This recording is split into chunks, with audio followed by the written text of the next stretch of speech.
आचार्य गुरुवर श्री विद्यासागर जी महाराज। बोले परम पूज्य आचार्य परमेष्टि समय सागर जी महाराज की, गुणायतन पीड़िता मुनि श्री प्रमाण सागर जी महाराज की, मुनि शंदान सागर जी महाराज की। कैमरामैन भी बैठ जाए थोड़ा सा। एक बार भगवान ने घोषणा कर दी, जिसको जो चाहिए सो ले लो। भगवान ने घोषणा की, जिसको जो चाहिए सो ले लो। लाइन लग गई और जिसने जो चाहा भगवान ने सबको दिया। लेकिन भगवान अपने पांव के नीचे कुछ दबाए हुए थे और वहां से हिल नहीं रहे थे।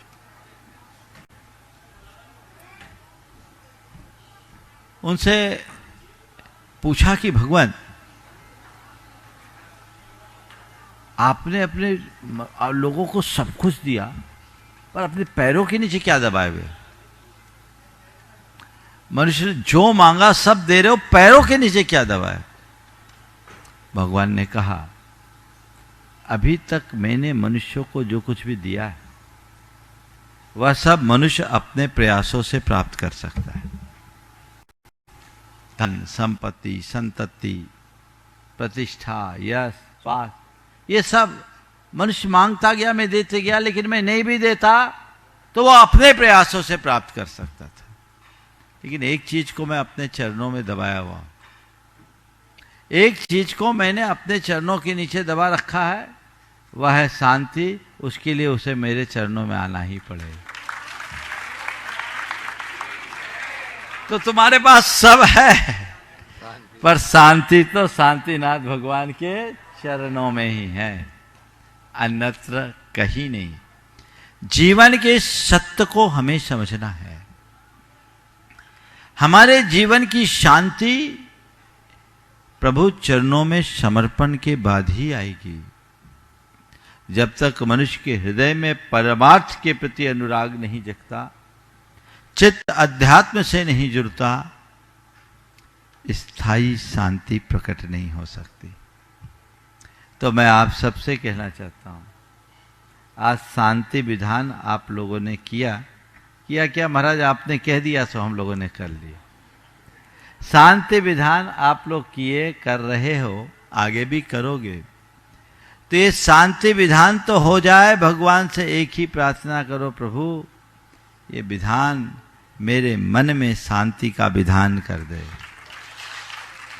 मेरी परिणति बदल जाए, मेरे चित्त में अध्यात्म की प्रतिष्ठा हो जाए, जिससे मैं अपने जीवन में स्थायी शांति को उद्घाटित कर सकूं। जब तक वैसी दिशा और दृष्टि उद्घाटित नहीं होती, तब तक हम अपने जीवन का कल्याण नहीं कर सकते। तो अपने अंतरंग में वैसी शांति आए। चार बातें अपने चित्त में स्थायी शांति को बनाए रखने के लिए जरूरी है। उसमें सबसे पहली है श्रद्धा। क्या है? श्रद्धा। अपने हृदय में सच्ची श्रद्धा हो।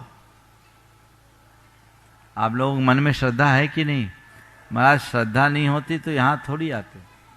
श्रद्धा है, श्रद्धा तो है, लेकिन परख करके देखना है कि मेरी श्रद्धा कैसी है। श्रद्धा है, क्या श्रद्धा है? मेरे जीवन में कुछ भी होगा भगवान संभाल लेंगे, यही श्रद्धा है ना? कुछ भी होगा भगवान संभाल लेंगे, ये श्रद्धा गलत है। मेरे जीवन में कुछ भी हो, मेरी आत्मा का कुछ नहीं बिगड़ेगा, ये श्रद्धा सही है। मेरा कुछ भी बिगाड़ नहीं हो सकता, ये श्रद्धा तुम्हें कभी अशांत नहीं होने देगा। ऐसी श्रद्धा बोलो। भगवान पर श्रद्धा हो फिर भी तुम अशांत हो सकते हो, लेकिन भगवान के द्वारा प्रतिपादित तत्व पर श्रद्धा होगी, कभी अशांति नहीं होगी। शाश्वत तत्व पर श्रद्धा रखिए। ये जीवन का सत्य है, यही वस्तु का स्वरूप है।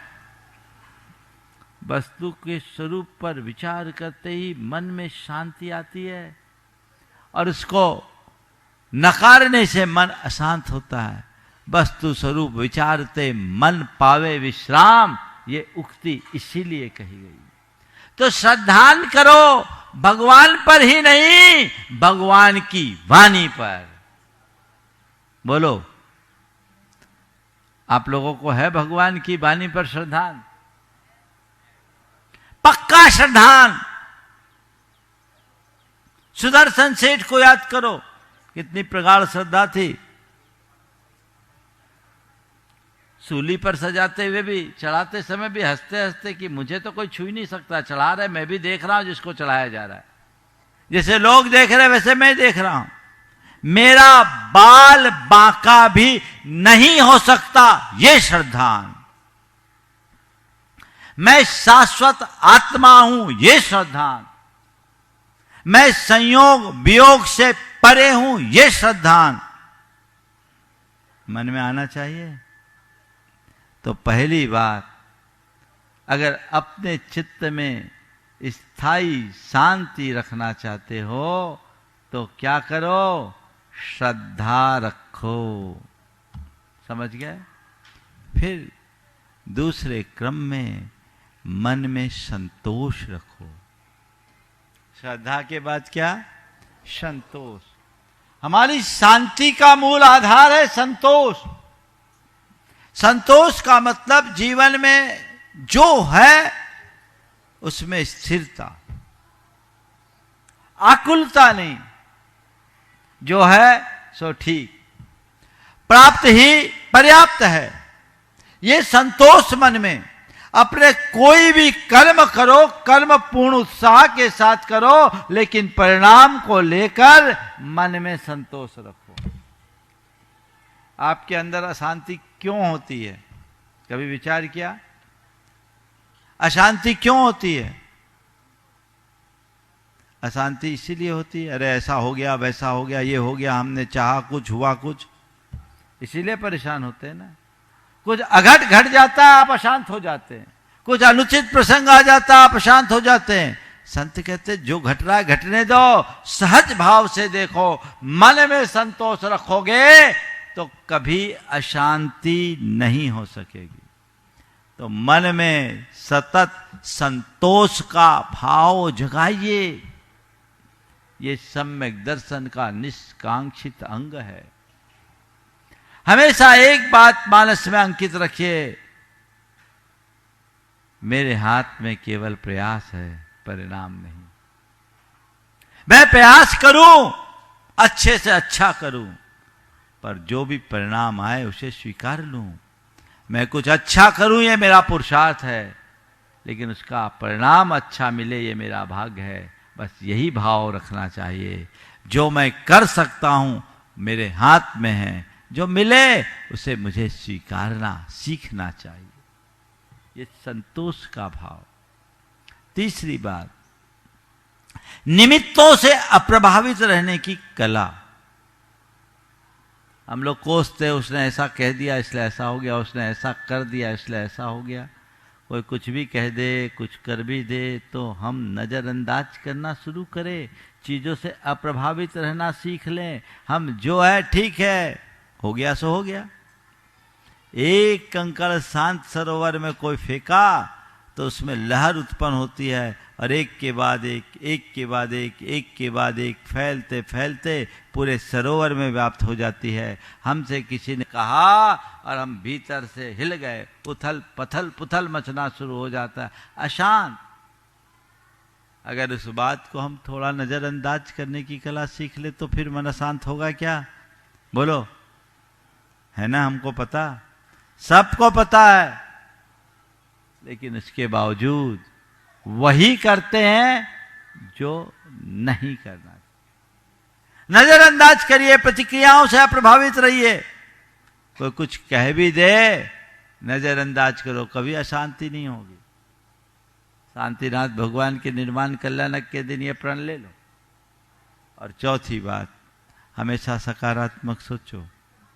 हर घटना, हर प्रसंग को सकारात्मकता के साथ लेकर के देखो। मन की नकारात्मकता ही हमें अशांत करती है। जो हमारे मन के विरुद्ध दिखता है, हम उसे उस उल्टे लहजे में ले लेते हैं।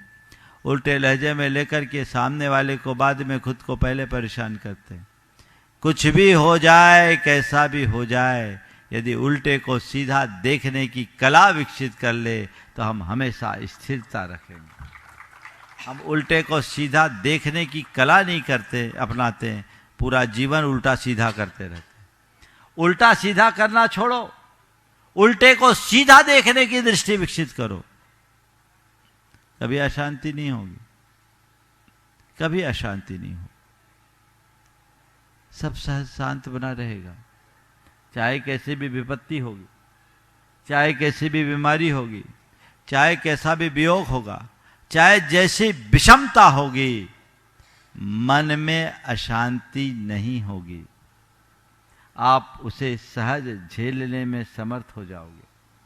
अभी कुछ माह पहले एक व्यक्ति के घर में आग लगी, दुकान घर एक साथ था, करोड़ों की संपत्ति का नुकसान हो।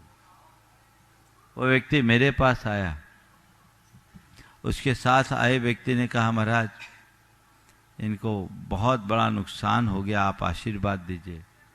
उसकी बात पूरी नहीं हो पाई कि तभी उसने बच्चे बीच में ही बात काटते हुए कहा, महाराज आपके आशीर्वाद से पूरा परिवार बच गया, हमें इस बात की खुशी है। घर में आग लगी, ये गौन हो गया, परिवार बच गया, ये मुक्त हो गया। और घर दुकान इकट्ठा था, थोड़ी चूक हो जाती, घर का एक सदस्य भी चला गया होता तो उसका कोई मूल्य चुका पाता क्या? कतई नहीं। दृष्टि देखो, नकारात्मक सोच वाला व्यक्ति ये कहता सब नष्ट हो गया, हम सड़क पर आ गए, लेकिन सकारात्मक सोच वाला व्यक्ति कहता है दुकान तो फिर भी खड़ा हो जाएगा, परिवार चला जाता तो मेरा क्या होता। घटनाएं घटती है, प्रसंग निर्मित होते हैं, ये हम पर है कि हम उसे किस दृष्टि से देखते हैं। तो अपनी दृष्टि को बदलने की कला हमें विकसित करनी चाहिए। तो श्रद्धा हो, संतोष हो, चीज़ों को नज़रअंदाज करने की क्षमता हो और सोच सकारात्मक हो तो हमारा जीवन धन्य होगा। आज शांतिनाथ भगवान के निर्वाण महामहोत्सव के अवसर पर हम सब ने शांतिनाथ भगवान की अभी आराधना की और अब विधान के अंतिम चरण में जाप आराधना होगी। भगवान का निर्वाण कांड और निर्वाण लाडू यहाँ अर्पित होगा। अन्य कार्य भी जो विधान के साथ आनुषांगिक है वो जुड़ेंगे। आप सब लाभ लें। कल का दिन एक विशेष दिन है। कल पता है क्या है? गुरु नाम गुरु ज्ञान सागर जी महाराज का समाधि दिवस। कल प्रातःकाल हम लोग उनके प्रति भावपूर्ण विनयाजलि अर्पित करेंगे। पूजन से पूर्व ठीक 8 बजे से, प्रवचन से पूर्व ठीक 8 बजे से उनकी पूजा होगी, गुरुदेव की पूजा होगी और उसके उपरांत कल गुरुनाम गुरु ज्ञान सागर जी महाराज के व्यक्तित्व और कृतित्व पर हम सब चर्चा करेंगे। उनका व्यक्तित्व बहुत महान था। तो कल का ये दिन है और उसके बाद 31 तारीख को श्रुत पंचमी भी है। हम उसे भी बहुत उल्लासपूर्वक संपन्न करेंगे। और 1 तारीख से 6 तारीख तक आयोजित पंच कल्याणक प्रतिष्ठा महोत्सव में तन मन धन के साथ आप लोगों ने कल बहुत अच्छा उत्साह प्रदर्शित किया है। इस उत्साह को और वृद्धिंगित करते हुए उसका आनंद लेंगे। और इसके उपरांत 7 तारीख से 12 तारीख के भावना योग के प्रशिक्षकों के जो कार्यक्रम हैं वो भी यहाँ संपन्न होंगे। और 15-16 तारीख से इस गुरुकुलम की शुरुआत विधिवत हो जाएगी। बच्चे भी आ जाएंगे। तो पूरे कार्यक्रमों की झड़ी है। आप सब भरपूर आनंद लेते रहें। समय हो गया है इसलिए मैं यहीं पर विराम ले रहा हूँ। देवादिदेव 1008 श्री भगवान महावीर स्वामी की जय जय जय। अहिंसा परमो धर्म की जय जय जय। परम पूज्य आचार्य गुरुवर श्री विद्यासागर जी महाराज की जय जय जय। बोले परम पूज्य 160 वर्ष श्री प्रमाण सागर जी महाराज की जय जय। जीवन के दोषों और दुर्बलताओं को दूर कर जीवन को आगे बढ़ाने वाले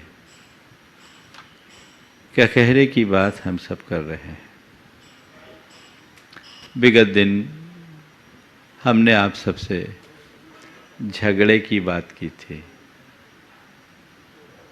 आज उससे आगे की बात है। आज ट है और ट की तरफ जब मैं देखता हूं तो हमारे सामने टकराव आता है और ये टकराव हर व्यक्ति के मन में किसी न किसी रूप में दिखाई पड़ता है। वस्तुतः ये टकराना एक क्रिया से उत्पन्न हुआ है। टकराना एक क्रिया है, लेकिन यही क्रिया हमारे जीवन में कई बार क्या प्रायः बड़ी बड़ी समस्याएं उत्पन्न कर देती है। वस्तु भी टकराते हैं और व्यक्ति भी टकराता है। वस्तु टकराती है तो शोर होता है और व्यक्ति टकराते हैं तो क्षोभ होता है। वस्तु का टकराव होने से वस्तु टूटती है, लेकिन टूटी हुई वस्तु फिर से जुड़ सकती है। लेकिन व्यक्ति का मन टकरा जाए तो वो हमेशा हमेशा के लिए टूट जाता है। उसे जोड़ पाना बड़ा कठिन होता है। वस्तु के टकराव से भी खतरनाक है मन का टकराव। 4 बातें आप सबसे करूंगा जो इस टकराव की क्रिया से जुड़ी है। टकराना, टक्कर देना, टक्कर लेना और टक्कर टालना। टकराना सामान्य क्रिया, एक दूसरे से लोग टकरा जाते हैं। वस्तुओं से टकराती है, अनेक संबंध संयोग बनते हैं, वस्तुएं टकराती। व्यक्ति भी एक दूसरे से टकरा जाते हैं। कब टकराते हैं? जब गाढ़ अंधेरा हो, हम एक दूसरे को देख ना पाए, टकरा जाते हैं। जैसे एक दूसरे से टकराते हैं, अंधकार के कारण टकराते हैं, तो तुरंत क्या कहते हैं, भाई साहब माफ करना, मुझे दिखा नहीं, क्षमा, सॉरी, हो जाता है। मामला वहीं खत्म हो जाता है ना। तो एक टकराव वह है जो हमें न दिखने पर होता है। यह तन का टकराव है जो तब होता है जब हमें दिखता नहीं है। पर इससे भयानक मन का टक्कर है, मन का टकराव है। वो तब होता है जब हमें सूझता नहीं है। मनुष्य विवेकहीन हो जाता है, अपने अहंकार में अंधा हो जाता है, तो बड़ी भयानक स्थिति होती है। एक दूसरे से टकरा जाते हैं और ये टकराव बहुत भयानक होता है। एक क्षण का टक्कर पूरे जिंदगी को चक्कर में डाल देता है। पूरा जीवन टकराव के साथ चलता है और फिर उससे व्यक्ति के संबंध आपस में चूर चूर हो जाते, तार तार हो जाते हैं। कहते हैं कांच टूट जाए तो गला के फिर से जोड़ा जा सकता है, पर दिल टूट जाए तो उसे जोड़ना बहुत कठिन है। मन में टक्कर आना ही नहीं चाहिए। अगर मन टकरा रहा है तो जरूर कहीं न कहीं हमसे कोई कमी है। तो हम टकराने की बात करें, 2 वस्तु टकराए, 2 व्यक्ति टकराए, लेकिन यदि उसे हमने वहीं खत्म कर दिया तो ठीक हो जाए। वस्तु टकराती है, टूटती है, तो फिर भी वो हमारे किसी न किसी काम की हो जाती है। एक मटका अगर टूट जाए तो कुछ नहीं है, तो खप्पर का काम का तो आ ही जाता है, लेकिन मन टूट जाए तो बहुत मुश्किल। ये टूटन क्यों है? ये टक्कर के कारण है। और ये टक्कर किसका है? अहंकार का टक्कर है। और अहंकारी क्या करता है? टकराता ही नहीं है, टक्कर लेता है और टक्कर देता है। टक्कर लेने का मतलब सामने वाले को छेड़कर अपने लिए चुनौती आमंत्रित करना। चुनौती आमंत्रित करना, हम तुम्हें टक्कर दे रहे हैं, यानी तुम्हें नीचा दिखाने का प्रयास कर रहे हैं। टक्कर देना, सामने वाले को नीचा दिखाने का प्रयास करना, अपनी श्रेष्ठता दिखाना, उसे पराभूत करने की कोशिश करना। यह सब किसी युद्ध के मैदान में हो तब तो चलता है, क्योंकि युद्ध तो कचित कदाचित होता है। लेकिन जब ये घर परिवार में ही हो जाए तो जीवन नरक बन जाता है। घर को परिवार की तरह होना चाहिए, घर को युद्ध का मैदान कभी नहीं बनाना चाहिए। लेकिन जहां अहम फलता है वहां ऐसी विषमताएं उत्पन्न होती है। तो कुछ लोग हैं जो हर किसी को टक्कर देने में आमादा होते हैं, और ऐसे वे लोग होते हैं जिनकी मानसिकता केवल एक होती है, हम किसी से कम नहीं, मैं ही सब कुछ। ऐसा व्यक्ति घोर अहमन्यता की स्थिति में जीता है। और जो व्यक्ति अभिमानी या अहमन्य होता है वो अपने आगे किसी को कुछ देखता ही नहीं, और उसके लिए वो चाहे जिससे पंगा ले लेता है, चाहे जिससे टकराने के लिए तुल जाता है, और उसकी स्थिति कभी कभी बहुत भयानक हो जाती है। हाँ, अपनी क्षमता को देखे बिना, अपनी हैसियत को देखे बिना आदमी कभी कभी किसी से टकराव लेने के लिए आगे बढ़ता है, और जब देखता है स्थितियां उल्टी है तो मुंह की खाता है। एक व्यक्ति का बेटा बाजार से आया तो किसी ने धक्का दिया, स्कूटर से उसको धक्का दिया, गिर पड़ा, उसको खरोंच लगी, रोता हुआ आया। उसके पिता ने देखा, बेटे को खरोंच आ गई, तम आ गया। बोले कौन था? बोले वो स्कूटर वाला था उधर। चलो अभी देखता हूं मैं। और तमा कर गया, जाकर के देखा तो जो सामने वाला था वो बड़ा पहलवान था, पूरा नगर का पहलवान। उसको देखते ही घिग्गी बंद गई।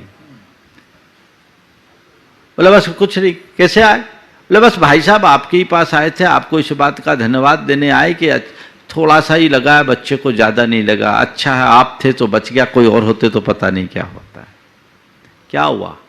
आया था सीना फुलाकर, हवा निकल गई क्योंकि सामने वाला भारी हो गया। तो कई बार लोग चाहे जिससे टक्कर दे देते हैं या चाहे जिससे टक्कर ले लेते हैं, और उसमें बहुत मुंह की खानी पड़ती है। हम टकराव को देखें, आखिरी में तो हम टकराव टालने की बात करेंगे, टकराव से बचने की बात करेंगे, टक्कर से बचने की बात करेंगे। लेकिन ये टक्कर लेने देने की जो बात है वह 4 स्थितियों में। एक है वैचारिक टकराव,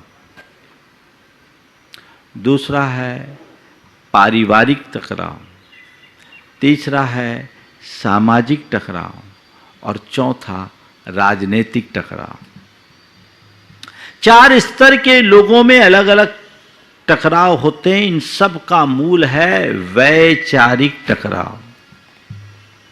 जब लोगों के विचार परस्पर में मिलते नहीं, एक दूसरे के विचार एक दूसरे को जब थोपा जाने लगता है तो विचारों में संघर्ष उत्पन्न होता है, और वो वैचारिक टकराव कभी कभी अत्यंत विषम स्थिति को उत्पन्न कर देता है।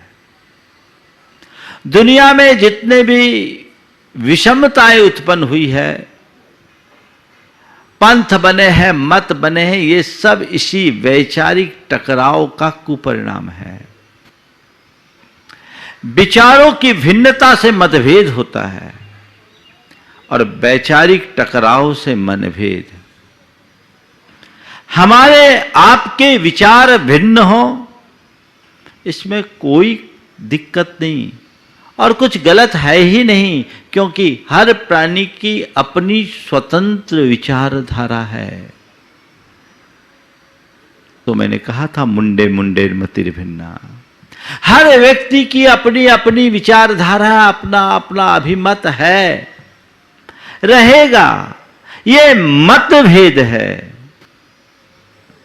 लेकिन जब विचारों में टकराव आता है तो मनभेद हो जाता है। मतभेद से कोई तकलीफ नहीं, पर मनभेद होने पर सिवाय तकलीफ के और कुछ नहीं। जब हमारा किसी से मनभेद होता है तो उस व्यक्ति के प्रति पूर्वाग्रह बनता है, उसके प्रति द्वेषपूर्ण दुर्भावनाएं उत्पन्न होती है, और ये पूर्वाग्रह से प्रेरित द्वेषपूर्ण दुर्भावना एक दूसरे के बीच बहुत बड़ी दूरी खड़ी कर देती है, खाई उत्पन्न कर देती है, जिससे जीवन की समरसता समाप्त होती है। संत कहते मतभेद हो मनभेद न हो। अपने विचारों को विनम्रता से रखो, पर किसी पर अपने विचार थोपने का दुराग्रह मत रखो।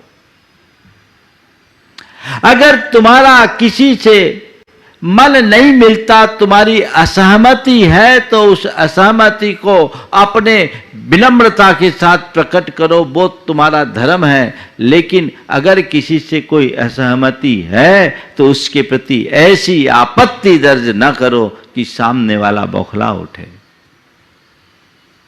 उसका काम उसका है, मेरा काम मेरा है, मेरी जिसमें सम्मति है वो मैं स्वीकार करूंगा, जिससे मैं असहमत हूं मुझे वो स्वीकार नहीं करना। लेकिन मेरा यह आग्रह दुराग्रह ही माना जाएगा कि जो मुझे सम्मत है वह सबको सम्मत हो, और जिससे मैं असहमत हूं उससे सब असहमत हो।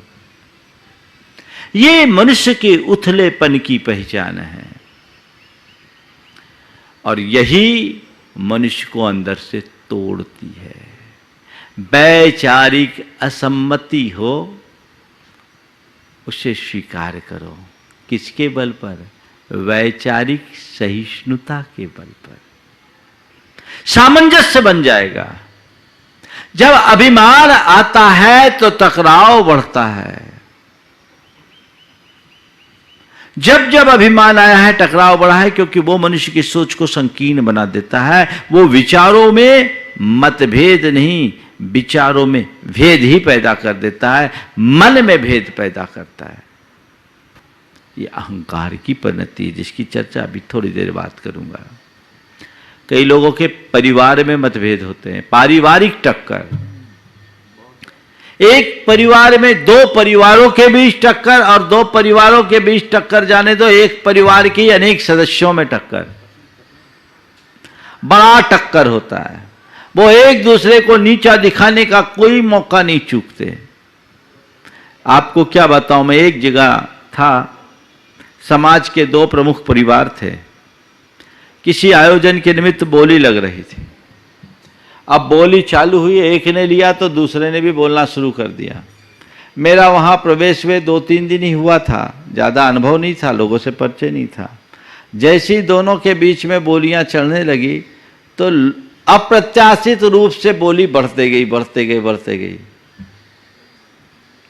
तो मैंने कहा आज तो बड़ी अच्छी बात दिख रही है, यहाँ तो बहुत ज़बरदस्त भावना है। तो धीरे से जो उस समय मंच का संचालन कर रहे थे बोले, महाराज इनकी टक्कर हमेशा कड़ी होती है, इनकी कड़ी टक्कर होती है। वो दोनों परिवार आपस में एक दूसरे के प्रतिद्वंदी, और संयोग तो दोनों का व्यापार भी एक, और दोनों बराबरी के, हम किसी से कम नहीं। तो व्यापार में भी एक दूसरे को टक्कर दे रहे हैं, परिवार में भी एक दूसरे के प्रति प्रतिद्वंदता है, और उस प्रतिद्वंदता का रूप इतना विकृत हो गया कि धर्म क्षेत्र में भी भावना से नहीं प्रतिद्वंदी बनकर सामने आ रहे हैं। कितना नुकसान। मैंने मन में सोचा, ये लोग धर्म करके भी कितना बड़ा नुकसान कर रहे हैं, इनका कितना बड़ा अज्ञान है। जिस धर्म क्षेत्र में अपने अहम को गलाना चाहिए, आज उसी धर्म क्षेत्र में आकर अपने अहम को पुष्ट कर रहे हैं। ये क्या है? टक्कर है। ये टक्कर क्या है, किसका? ये सब अहम का चक्कर है। अगर मन में अहम नहीं होता, चलो भाई वो ले रहे, वो ले ले, हम ले रहे, हम ले ले, कोई फर्क पड़ता? ऐसे लोग भी हैं। एक जगह ऐसा ही कार्यक्रम था, एक सज्जन ने बोली ली, वो समर्थ भावना भी उनकी थी और प्राय हमेशा वो बोली लेते थे। देखा कि एक नया आदमी आया, उसने बोली लिया तो देखो उदारता किसको बोलते हैं। उन्होंने अपने आप को विड्रॉ कर लिया और उसके नाम पर बोली जाने दी। बोली टूट गई। घर परिवार के और उनके मित्रों ने कहा इतना अच्छा अवसर था, आपने क्यों नहीं लिया? बोले नहीं, मैंने नहीं लिया, उसको लेना चाहिए, वो आदमी पहली बार आया है, मैं उससे टक्कर लेता तो अनावश्यक उसके ऊपर बोझ पड़ता, मुझे उससे टक्कर लेने की कोई ज़रूरत नहीं थी, इसलिए मैंने टकराव को टाल दिया है। हाँ, मेरी भावना थी जितना मुझे बोलना है उतना मैं दान कर रहा हूँ। उनने अपना एक चेक दे दिया। ये एक सोच है। पारिवारिक टकराव लोगों के मध्य बहुत होता है, और अब तो दो परिवारों के बीच टकराव तो बहुत दूर है। ऐसे भी आप देखिएगा कई जगह हमने देखा है कि दो परिवार पीढ़ियों से एक दूसरे के प्रतिद्वंदी बने हुए हैं, एक दूसरे के प्रतिद्वंदी। ये अच्छी बात नहीं है, इससे बचना चाहिए। लेकिन अब तो परिवार के सदस्यों में भी टक्कर, भाई भाई को टक्कर दे रहा है, भाई भाई से टक्कर ले रहा है, पिता पुत्र के बीच में टक्कर, और अब तो पति पत्नी के बीच में भी टक्कर। क्या है जीवन? एक दूसरे के बीच ये जो चीजें हैं, ये मनुष्य को पूरी तरह से बर्बाद कर लेने वाली है। यहां अपने आप को बचाना चाहिए। तो परिवार में टक्कर और परिवारों का टक्कर दोनों बड़ा खतरनाक है। एक बार मैं जब ऐसी चर्चा कर रहा था तो मुझसे कहा, महाराज जी अब परिवार में अनेक सदस्य तो थोड़ी बहुत तो खटपट होगी। बोले थोड़ी बहुत खटपट होगी? बोले 4 बर्तन है तो आपस में टकराएंगे तो आवाज़ तो होगी। बोले आएंगे, होने दो आवाज़, कोई दिक्कत नहीं है। थोड़ी बहुत खटपट होना अलग बात है, पर पूरी जिंदगी ही खटपट होते रहना ये अच्छी बात थोड़ी है। थोड़ा ये देखो, कचित कदाचित खटपट है कि पूरी जिंदगी ही खटपट में जा रही है। उसने कहा महाराज 4 बर्तन होंगे, आवाज़ तो होगी। हमने बिल्कुल ठीक है, बर्तन से बर्तन को टकराते हो टंकार उत्पन्न होती है, लेकिन उन्हीं बर्तनों के मध्य जब लयबद्धता आ जाए और आपस में तालमेल बना करके टकराव तो क्या होता है? मधुर झंकार उत्पन्न होती है। संत कहते हैं टकराना ही है तो टंकार की तरह नहीं, झंकार की तरह टकराओ। तुम्हारे आपस में मतभेद है, डिफरेंस ऑफ ओपिनियन है, कोई दिक्कत नहीं, लेकिन इंटरनल एडजस्टमेंट होना चाहिए। और वो एडजस्टमेंट तब होगा जब तुम्हारी परस्पर प्रगाढ़ता हो, प्रेम हो, आत्मीयता की भावना हो। तो ये हो तो स्वाभाविक रूप से एक दूसरे से जुड़ जाओगे, ज्यादा कुछ कहने की जरूरत नहीं होगी। तो चीजों को उस तरीके से देखने वाले लोग टकराव से बचेंगे। ये पारिवारिक टकराव है, सामाजिक टकराव। समाज में भी लोग एक दूसरे के साथ टक्कर देते हैं। और हम तो कई समाजों में देखें अलग अलग दलबंदियां हो जाती है, और जब समाज में चुनाव होता है तो कितना टकरावपूर्ण माहौल बन जाता है, बड़ी गंदगी। एक्चुअल में ये यथार्थ है, जहां टक्कर होगा वहां टूटेंगे। अगर व्यक्ति किसी से टकराता है, व्यक्ति का मन टूटता है, परिवार टकराता है, परिवार टूटता है, और समाज टकराते हैं, समाज टकराता है तो समाज टूटती है। समाज के 2 दल होंगे। एक जगह चुनाव का माहौल था सामाजिक, बड़ा कसमकश। संयोग था, मेरा 1 दिन पहले आना हुआ, मैंने देखा मतदान था। ऐसी कसमकश, ऐसी कसमकश, ऐसी कसमकश। मैंने कहा भाई मैंने जो देखा और समझा, इसको देख करके तो मैं यही कहूंगा, दोनों में कोई जीत जाए समाज हारेगी। दोनों में कोई जीत जाए समाज हारेगी, क्योंकि दोनों के मध्य टकराव इतना प्रगाढ़ है कि दोनों के कारण समाज 2 भागों में टूट गई। कितना बेहतर होता कि लोग आगे आते, इन्हें समझाते, और ये लोग भी अपना थोड़ा ईगो कम कर लेते और तालमेल बनाकर व्यवस्था में आगे बढ़ जाते। तो कोई कठिनाई नहीं होती। लेकिन कोई झुकने के लिए तैयार हो तब तो टकराव। और राजनीतिक टकराव से तो आप लोग सब परिचित हैं ही, है ना। जब चुनाव होता है तो कहते कांटे की टक्कर। तो ये टक्कर जो हमारे मन में प्रतिद्वंद्वता उत्पन्न करे, महाभयावह है, उससे बचना चाहिए। टकराव को टालना है। और क्या करना है? समझौता को अपनाना है। हमें टकराव नहीं, समझौता। कैसे करे? टकराव को टालने के लिए आज 4 बातें आप सबसे कहूंगा। आप चाहते हैं कि आपका किसी से कोई टकराव ना हो, आपके मन में किसी से कोई टक्कर की भावना ना हो, किसी के प्रति द्वेष या घृणा का भाव ना हो, तो उसके लिए सबसे पहली बात है सहिष्णुता को अपनाएं, वैचारिक सहिष्णुता को अपनाएं। वैचारिक सहिष्णुता को अपनाने का मतलब है व्यापक दृष्टि रखें, सहनशील बने। कोई कुछ कह दे तो उसको उस तरीके से ना पकड़े, बुरे में भी अच्छा देखने की कोशिश करे। अगर आपके हृदय में वैचारिक सहिष्णुता होगी तो आपके सामने कैसी भी स्थिति क्यों ना आए, आप टकराव उत्पन्न नहीं होने देंगे, टकराव को टाल देंगे।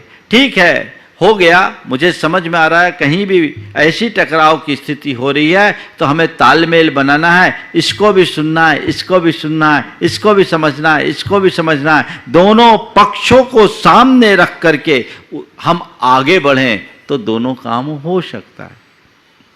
देखिए, वैचारिक सहिष्णुता से भरे लोगों के जीवन का क्या हाल होता है। एक बार एक प्रशासनिक अधिकारी मेरे पास बैठे थे, तो एक जिले के कलेक्टर थे। उन्होंने कहा कि महाराज जी, कई बार हम लोगों के सामने बड़ी विषम स्थिति हो जाती है। स्थिति ऐसी भयानक होती है, आपस में लोगों की बड़ी टक्कर हो जाती, सांप्रदायिक टक्कर हो जाती, राजनीतिक टक्कर हो जाती है, कभी कभी दंगे फसाद की स्थिति बनने लगती है। उस समय में हम लोगों को बहुत कई बार बहुत विषम स्थिति का सामना करना पड़ता है और छोटी छोटी बातों का बतंगड़ बन जाता है, समझ में नहीं आता क्या करें। मैंने उन्हें एक घटना सुनाई। हमने कहा, देखो, आप एक प्रशासक हो और एक प्रशासक वही है जो बड़ी कुशलता से सारा काम करे और किसी भी स्थिति में टकराव को टालने की कोशिश करनी चाहिए। हुआ ये, महाराजा रणजीत सिंह के जमाने की बात है। मुसलमानों का ताजिया निकल रहा था। ताजिया कुछ ऊंचा था, रास्ते में पीपल का पेड़ पड़ता था, उसकी डाल अड़ रही थी। अब ताजिया निकल रहा है, डाल अड़ रही है। डाल को काटे बिना ताजिया निकल नहीं सकता और डाल काटा नहीं जा सकता। दोनों पक्ष आमने सामने तलवारें खिंच गई। एक पक्ष कह रहा है कुछ भी हो, हम ताजिया इधर से ही निकालेंगे, तो दूसरा पक्ष कह रहा है सैकड़ों गर्दन कट जाएगी पर डाल नहीं कटेगी। स्थिति विषम और भयावह। आप कल्पना कर सकते हैं कि उस स्थिति में क्या हो सकता है। अब क्या किया जाए? महाराजा को मालूम पड़ा। वे वहां पहुंचे, मामला को देखा और उन्होंने कहा, न तो ताजिया लौटेगा न दाल कटेगी, जलूस यहीं से जाएगा। न तो ताजिया लौटेगा न डाल कटेगी, जलूस यहीं से जाएगा। सब लोग सकते में कि क्या होगा। उन्होंने कहा, कुछ नहीं, दोनों पक्ष 200 हाथ पीछे जाओ। अब राजा गया, उन्होंने दोनों पक्षों को 200 हाथ पीछे कर दिया, सब पीछे हट गए। उन्होंने मजदूर बुलवाए 100 और जमीन में गड्ढा करवाया ढाल बनाकर। बिल्कुल 6 इंच टकरा रहा था, उनने 1.5 फीट गड्ढा कर दिया, ताजिया निकल गया। ताजिया भी सलामत और डाल भी सलामत। ये है सही प्रशासन। और ये कब होगी? जब व्यक्ति के हृदय में वैचारिक सहिष्णुता होगी और मन में उदारता, जिसकी चर्चा भी मैं करने जा रहा हूं। कभी ऐसी बात अटक जाए तो आप अड़ने की जगह रास्ता निकालने का सोचो। अरे हम पीछे नहीं हटेंगे, थोड़ा तुम हट जाओ, थोड़ा तुम हट जाओ, बात भी बन जाए और काम भी हो जाए। वस्तुतः टकराव तब आता है जब व्यक्ति का अहम पर चोट पड़ती है, उसे लगता है कि मुझे कमतर आंका जा रहा है, मेरी बात को नजरअंदाज किया जा रहा है, या मुझे खुद इग्नोर किया जा रहा है, मेरी उपेक्षा की जा रही है। तो उस समय उसका मन बड़ा क्षुब्ध हो उठता है और उसी क्षोभ से टक्कर की स्थिति प्रकट होती है। लेकिन उस समय सामने वाले के मान को सुरक्षित रखते हुए अगर कोई समाधान परक रास्ता ढूंढा जाए तो टकराव टल सकता है, टाला जा सकता है, टालना चाहिए। तो वैचारिक सहिष्णुता टकराव को टालने का पहला रास्ता। दूसरा है उदारता। मन में उदारता हो, कभी टकराव नहीं आएगा। जब व्यक्ति उदार होता है ना, तो छोटी मोटी बातों को पकड़ता नहीं, वो त्यागने के लिए तैयार होता है, तत्पर होता है। एक परिवार, 4 भाइयों का परिवार। अब चारों भाइयों में पिता की मृत्यु के बाद संपत्ति को लेकर के बड़ा कड़ा संघर्ष, बड़ा प्रबल मतभेद भी हो गया था, खींचातानी जबरदस्त थी। लेकिन उस परिवार के बड़े भाई ने जब देखा कि चंद संपत्ति के पीछे मेरा पूरा घर भी नष्ट हो रहा है, ये ठीक नहीं, उन्होंने कहा, तीनों भाइयों को अपने पास बुलाया, बैठा और कहा, देखो भाई, आज मेरे मन में एक विचार आया, भाव आया। बोले क्या है? मेरे मन में ये भाव आया कि हम इस संपत्ति के लिए लड़ रहे, ये ठीक नहीं। हमारे पिता की समय की ये संपत्ति है, आज पिताजी नहीं है, पर उनके जाने के बाद हम लोग आपस में लड़ेंगे तो उनकी आत्मा को शांति नहीं मिलेगी। मैंने एक बात सोचा है और मुझे लगता उसे मान लो तो सब कुछ ठीक हो जाएगा। मैं ये सोच रहा हूं कि हमारी संपत्ति है, उसमें 4 भाग करो और एक सबसे छोटा भाग मुझे दे दो और सबसे बड़ा भाग मेरे सबसे छोटे भाई को दे दो, क्योंकि उसके मन में लालसा ज़्यादा थी। बोले बाकी जो बचा है वो आप दोनों ले लो, मेरा अब क्या है, मेरे पास ज़्यादा अब कुछ बचा भी नहीं, मेरी उम्र भी हो गई और मुझे लगता है कि अब जितना अंश आप लोग दोगे उतने में भी मेरा काम हो जाएगा, क्योंकि मेरे बच्चे अब समर्थ हो गए हैं, वो कुछ न कुछ कर लेंगे, हम उठ कर के खड़े हो जाएंगे। पर मुझे ऐसा लगता है कि छोटे के लिए अभी 2 बेटियां भी हैं, उसके हक में हम सबको त्याग करना चाहिए और वो शायद इसीलिए इस तरह का आग्रह कर रहा है। मेरा प्रस्ताव है, आप सब इसे मान ले तो बहुत अच्छा होगा। जितनी उदारता से उन्होंने बात की, शेष भाइयों को भी ये बात समझ में आई। लेकिन देखो उदारता व्यक्ति के हृदय को कैसे परिवर्तित कर डालती है। छोटा भाई जो इस बात को लेकर सबसे ज़्यादा उतावला था और लड़ाई कर रहा था, उसने कहा नहीं भैया ऐसा नहीं होगा, आप बड़े भाई हो, आपने इस व्यापार को सबसे ज़्यादा इस स्थिति में ला कर के खड़ा किया है, ऐसा नहीं करते, हम बराबरी से कर लें। बड़े भाई ने कहा बेटा देख, बड़ा बड़ा होता है, छोटा होता है, संपत्ति में बराबरी हो सकती है लेकिन उम्र में किसी की बराबरी नहीं हो सकती। मैंने जो तुमसे कहा वो करो, मुझे उसकी ज़रूरत नहीं, मुझे दिख रहा है कि तुम्हें इस बात की आवश्यकता है, तुम इसे स्वीकार करो। बस मेरा तुमसे केवल इतना ही कहना है कि ये तुम इतनी उतंडता करके जो ले रहे हो, यदि यही बात तुम अलग से आकर के बोले होते तो शायद हम लोगों में और ज़्यादा आनंद होता। एक व्यक्ति की उदारता से कितना बड़ा सामंजस्य बन गया। चुटकी भर उदारता बड़े बड़े संग्राम को समाप्त कर देती है। थोड़ी सी सूझबूझ, थोड़ी सी समझ, थोड़ी सी उदारता, मामला हो गया, ठीक हो गया। और अगर खींचातान हो, मैं लूं मैं लूं मैं लूं, जैसा कि ज्यादातर देखने को मिलता है, तो बड़ा गड़बड़ हो जाता है। एक दूसरा प्रसंग मैं आपको बता रहा हूं। ये सारे जो भी प्रसंग मैं सुनाता हूं आपको, वो सुनाता हूं जो लोग मुझे आकर के अपने जीवन में बीती हुई बातें बताते हैं। एक परिवार में 3 भाई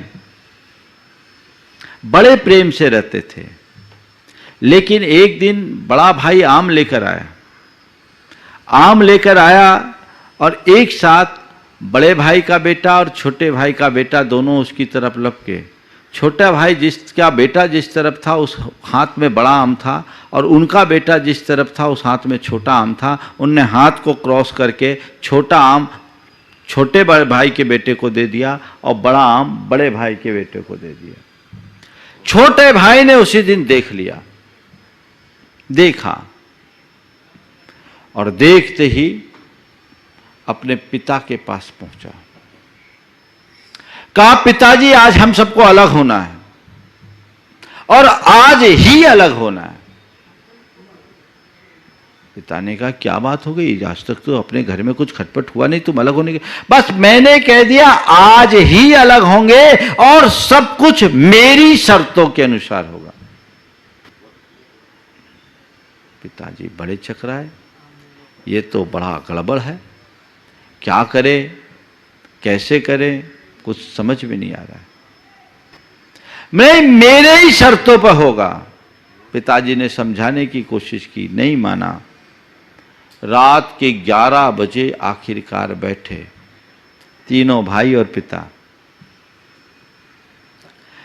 और फिर बोला, बोल अब तेरे को अलग ही होना है तो क्या करना है। बोले, पिताजी अपने पूरी संपत्ति के हम 3 हिस्से करेंगे, और एक हिस्सा 50% होगा, एक हिस्सा 30% होगा, और एक हिस्सा 20%। सब चीजों का असेसमेंट करके 50% एक तरफ, 30% एक तरफ, 20% एक तरफ। सोचे अब क्या करेगा ये। उन्होंने कहा, बेटे ने, तीसरे भाई ने कहा, ये जो 50% है ये बड़े भैया को मिलना चाहिए, क्योंकि बड़े भाई आज से 25 वर्ष पहले से इस व्यापार में संलग्न है। हमारा जो व्यापार बड़ा है उसमें बड़े भैया का योगदान है। हम लोग तो जब स्कूल में पढ़ते थे तब भैया व्यापार में आ गए, इसलिए भैया ने इस व्यापार में योगदान दिया है, ये हिस्सा बड़े भाई को मिलना चाहिए। हमारे बीच के भाई आज से 8 वर्ष पहले से इस व्यापार में लगे हैं, तो उनके लिए 30% का हिस्सा मैं चाहता हूं उनको दिया जाए, और ये मेरा इस व्यापार और परिवार की संपत्ति को बढ़ाने में कोई बहुत बड़ा योगदान नहीं है। मैं तो अभी 2-3 वर्षों से ही व्यापार में सम्मिलित हूं, इसलिए मैं चाहता हूं मुझे केवल 20% मिले, इसके अलावा कुछ नहीं। बस ये 20%। पर तुमने ऐसा किया क्यों? बोला, मैंने इसलिए किया कि आज देख लिया मेरे भैया के मन में कहीं ना कहीं पक्षपात आया है, और ये पक्षपात पूरे घर को फोड़ देगा, इसलिए मैं नहीं चाहता। आप सोच सकते हैं ऐसा बंटवारा कभी सुना होगा? जिसके हृदय में उदारता होती है वो इससे भी ऊंचा आदर्श उपस्थित कर सकता है। तो वैचारिक सहिष्णुता हो, उदारता हो। तीसरी बात, सरलता हो, विनम्रता हो। कुछ भी हो सरलता से स्वीकार कर लो, चीजों को नजरअंदाज करने की कोशिश करो। किसी ने कुछ कह दिया तो उसको अनसुना करने की क्षमता विकसित करो। सरल व्यक्ति के लिए कुछ भी बोल दो वो हंसकर टाल देता है और वो चीजों को नजरअंदाज कर देता है। ठीक है, जैसा है सो है। बड़प्पन इसी को बोलते हैं। जो छोटी छोटी बातों में उतावला हो जाता है वो उथलेपन की पहचान है। बड़प्पन वह है जो बड़ी बड़ी बातों को भी सहजता से पचाने में समर्थ हो। एक बार गधे ने शेर से कहा, दम है तो मुझसे लड़के बताओ। गधे ने शेर से कहा, दम है तो मुझसे लड़के बताओ। शेर ने उसकी बात को अनसुना कर दिया। शेर ने उसकी बात को अनसुना कर दिया। गधा हेंकड़ी बताते हुए आगे बढ़ा।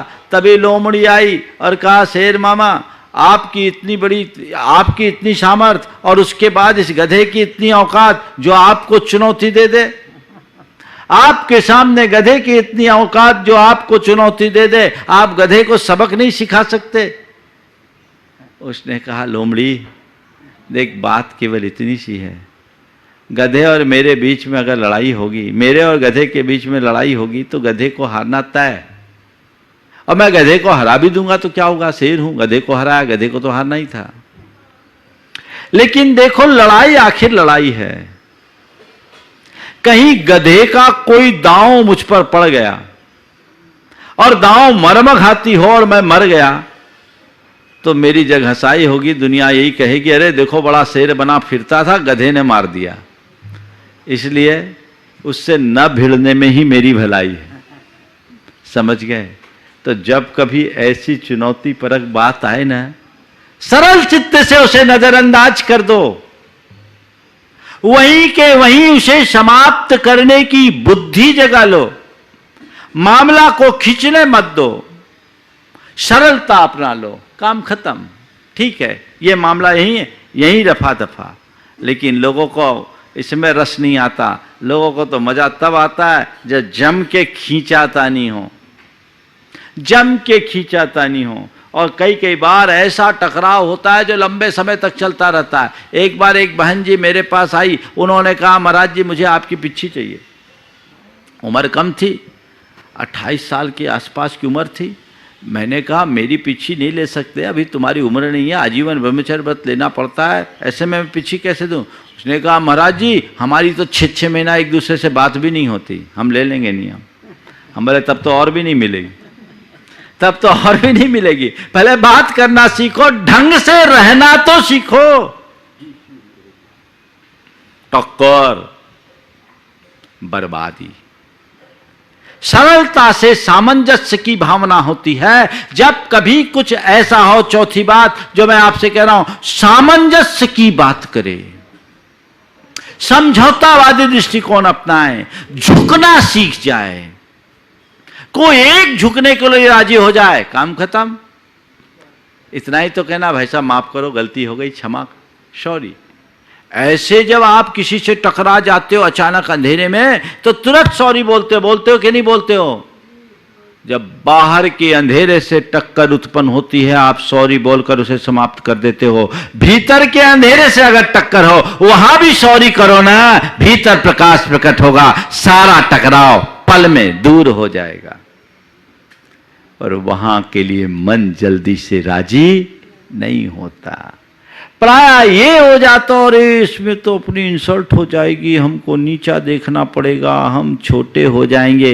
नीच कर्म करने में आदमी को परहेज नहीं, और नीचा देखना पड़ेगा, इस बात का व्यक्ति को कष्ट है। ये महाअज्ञान नहीं। ध्यान रखना, जो व्यक्ति क्षमाशील होता है वो कभी छोटा नहीं होता। सच्चे अर्थों में उसका ही जीवन उन्नत बनता है। तो हमें टकराने का काम करना ही नहीं है। कहीं कुछ हो जाए, भैया हाथ जोड़ो, समझौता का रास्ता अपनाओ, बैठ करके जैसे तैसे हो जाए, हम सामंजस्य बिठाएं। अगर किसी से गलती हो गई है तो ठीक है, थोड़ी हमारी थोड़ी उसकी, हमारी गलती नहीं भी है तो भी। अगर ऐसी दृष्टि होगी तो हम कभी किसी से टकराने की स्थिति में नहीं आएंगे। तो हमें टकराना नहीं, टक्कर देना नहीं। कोई टक्कर दे तो हमें लेना नहीं, जैसे गधे ने शेर को दिया था, हमें लेना नहीं। आजकल तो थोड़ा कुछ बोल दे तो देखो क्या होता है, सब गधे की चुनौती खा रहे हैं, टक्कर ले रहे हैं और हाल खराब कर रहे हैं। तो टकराना नहीं, टक्कर देना नहीं, टक्कर लेना नहीं। जितना बने टकराव को टालने की कोशिश करना, जहां तक बने टकराव को टालने की कोशिश करना। दिख जाए ये आदमी खतरनाक है, भैया पंगा ही मत लो, इसका परिणाम बुरा निकलना है, हाथ ही मत डालो। टकराव को टालो और किसी के मध्य अगर टकराव है तो उसे यथासंभव संभालो। जीवन इसी में सफल होगा, सार्थक होगा। तो हम टक्कर से बचे और अपने जीवन को आगे बढ़ा सके, इसी स्वभाव के साथ आज यही मंगल भावना बोल रहे हैं। मंगल भावना भी ले लेता हूँ। मंगल मंगल होए जगत में सब मंगलमय हो। मंगल मंगल होए जगत में सब मंगलमय। इस धरती के हर प्राणी का मन मंगलमय हो। इस धरती के हर प्राणी का मन मंगलमय। कहीं क्लेश का लेस रहे ना दुख कहीं भी हो। कहीं क्लेश का लेस रहे दुख कहीं भी हो। मन में चिंता भय न सतावे रोग शोक नहीं हो। मन में चिंता भय न सतावे रोग शोक नहीं हो। नहीं बैर अभिमान हो मन में क्षोभ कभी नहीं हो। नहीं वैर अभिमान पूजन लोभ कभी नहीं हो। मैत्री प्रेम का भाव रहे नित मन मंगलमय हो। मैत्री प्रेम का भाव रहे मन मंगल में हो। मंगल मंगल होए जगत में सब मंगलमय हो। जगत में सब मंगल में। इस धरती के हर प्राणी का मन मंगलमय हो। इस धरती के हर प्राणी का मन मंगल में। मंगलमय हो प्रात हमारा रात सुमंगल हो। मंगलमय हो प्रात हमारा रात सुमंगल हो। जीवन के हर पल हर क्षण की बात सुमंगल हो। जीवन के हर पल हर क्षण की बात सुमंगल हो। घर घर में मंगल छा जावे जन जन मंगल हो।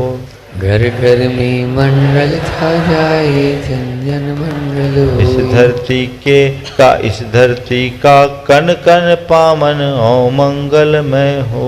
इस धरती का कण कण पावन ओ मंगल में हो। मंगल मंगल होए जगत में सब मंगलमय हो।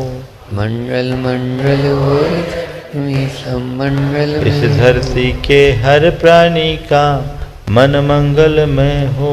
इस धरती के हर प्राणी मन मंगल में। सब जग में मंगल बढ़े। सब जग में मंगल बढ़े। टले अमंगल भाव। टले अमंगल भाव। है प्रमाण की भावना। है प्रमाण की भावना। सब में हो सद्भाव। सब में हो सद्भाव। जय बोलो परम पूज्य आचार्य गुरु श्री विद्यासागर।